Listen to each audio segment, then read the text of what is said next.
Right now, as you're watching this, your brain is doing something it was never designed to do. And if you're like most people, you've probably doom scrolled for hours today without realizing your brain is literally reshaping itself. I'm about to show you exactly what's happening in your brain when you can't stop scrolling, why it feels impossible to put your phone down, and most importantly, the neuroscience hack that can break the cycle. And stick around, because in a few minutes, I'm going to share the one thing that completely changed how I think about social media addiction. Let's start with what everyone gets wrong about dopamine. It's not the pleasure chemical. It's the seeking chemical. Your brain doesn't release dopamine when you get the reward. It releases it when you're anticipating the reward. Think about it. You don't feel satisfied after scrolling for 3 hours. You feel empty. That's because your brain kept promising you that the next video, the next post, the next notification would be the one that finally satisfies you, but it never does. Here's where it gets really interesting. Your prefrontal cortex, that's your brain's CEO, the part that makes decisions and controls impulses. It literally goes offline when you're in a doom scrolling spiral. Brain imaging studies show decreased activity in the prefrontal cortex during compulsive phone use.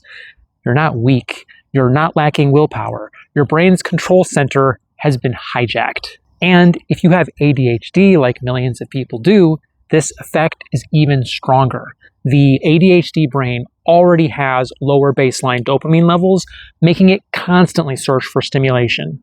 Social media becomes like neural crack, providing that instant variable reward that the ADHD brain desperately craves. But here's what nobody talks about.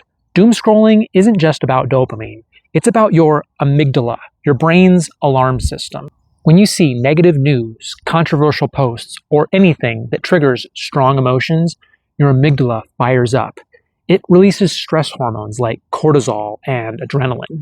Now, here's the twisted part. Your brain becomes addicted to its own stress hormones. You literally become chemically dependent on feeling anxious. Your brain starts craving that cortisol hit just like it craves dopamine.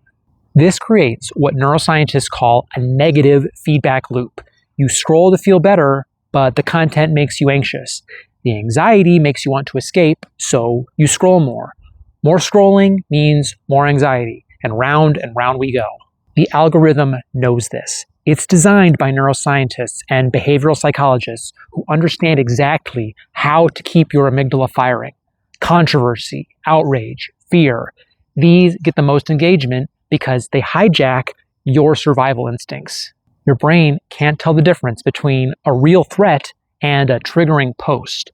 To your amygdala, that political argument in the comments section is as real as a tiger chasing you. Your body floods with the same stress hormones either way. Now, let me tell you about the actual structural changes happening in your brain. This isn't temporary. Studies using MRI scans show that excessive screen time literally shrinks gray matter in areas of your brain responsible for executive function, impulse control, and emotional regulation. The scariest part? Your brain's default mode network. That's the network active when you're not focused on the outside world, when you're daydreaming or processing emotions. It's being rewired. People who doom scroll show decreased connectivity in this network. That's why you might feel disconnected from yourself, why you can't sit with your thoughts anymore, why silence feels unbearable. But here's the good news, and this is what changed everything for me. Your brain has something called neuroplasticity. It can rewire itself at any age. The damage isn't permanent. Your brain wants to heal. It just needs the right conditions. So how do we hack our brains back? First, understand the 90-second rule. Any emotion, any craving, any urge, the chemical response in your body only lasts 90 seconds. If you can resist checking your phone for these 90 seconds when you feel that urge, the chemical wave passes. Try this right now. Feel the urge to check your phone? Count to 90. Watch what happens. The urge peaks around 30 to 45 seconds, then starts to fade. Second, you need to understand dopamine fasting isn't about eliminating dopamine. It's about resetting your baseline. Your brain has something called hedonic adaptation. The more stimulation you get, the more you need to feel normal. By reducing hyperstimulation, you allow your dopamine receptors to resensitize. Here's a practical protocol. Pick 1 hour a day, same time every day. No screens, no phone, no stimulation, just you and your thoughts. Your brain will freak out at first. That's the withdrawal. But after about a week, something magical happens. Your dopamine baseline resets. Colors look brighter. Food tastes better. Real life becomes interesting again. The third thing, and this is crucial for anyone with ADHD or anxiety, is replacement behavior. Your brain needs stimulation, but it doesn't have to be toxic stimulation. Physical movement activates the same reward pathways, but in a healthy way. Even walking for just 10 minutes releases BDNF, brain-derived neurotrophic factor, which literally helps grow new neural connections. Here's what really gets me. We're the first generation in human history dealing with this. Our brains evolved over millions of years to seek information because information meant survival. But now we have infinite information at our fingertips, and our ancient brains don't know how to handle it. You're not broken. You're not addicted because you're weak. You're responding exactly how a human brain is supposed to respond to supernormal stimuli. The problem isn't you. It's that we're using Stone Age brains in a digital age. The companies designing these apps employ teams of neuroscientists whose only job is to make their product as addictive as possible. They call it brain hacking internally.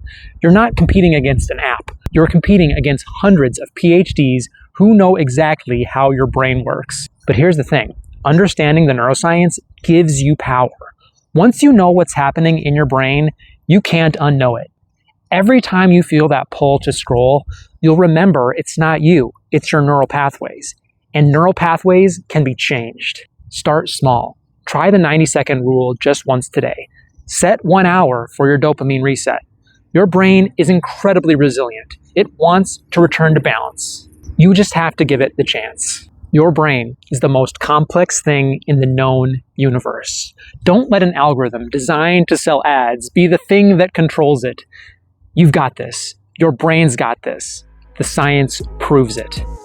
Remember, every time you resist the scroll, you're literally rewiring your brain. Every single time counts.